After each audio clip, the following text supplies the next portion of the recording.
যুক্তরাষ্ট্র রাশিয়ার বিরুদ্ধে যুদ্ধে হেরে গেছে, এটি মার্কিন নীতি নির্ধারকরা মেনে নিতে পারেন না। একথা বলছেন মার্কিন সাংবাদিক টাকার কার্লসন। অ্যালেক্স জনসনের সঙ্গে একটি সাক্ষাৎকারে একথা বলেন তিনি। মার্কিন গণমাধ্যম ফক্স নিউজের সাবেক এই উপস্থাপক কার্লসন বলেন, আমরা রাশিয়ার বিরুদ্ধে যুদ্ধে হেরে গেছি। এই যুদ্ধ মূলত চালিয়েছে মার্কিন সেনাবাহিনী, প্রতিরক্ষা দপ্তর, পেন্টাগন, গোয়েন্দা সংস্থা ও পররাষ্ট্র মন্ত্রণালয়।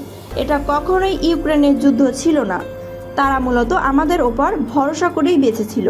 সাক্ষাৎকারে রাশিয়ার প্রেসিডেন্ট ভ্লাদিমির পুতিনের পারমাণবিক হামলার ব্যাপারেও মুখ খুলেছেন তিনি। তার মতে, পুতিন যুক্তরাষ্ট্রসহ বিশ্বকে পারমাণবিক হামলার ভয় দেখিয়ে ব্ল্যাকমেইল করেছে। মার্কিন প্রেসিডেন্ট হওয়ার আগে থেকে ট্রাম্প বলতেন, ক্ষমতা নেওয়ার পর মাত্র 24 ঘন্টায় ইউক্রেন যুদ্ধ বন্ধ করে দেবেন তিনি। এরপর এবছর 20 জানুয়ারি শপথ নেওয়ার পর যুদ্ধ বন্ধে কাজে লেগে পড়েন তিনি।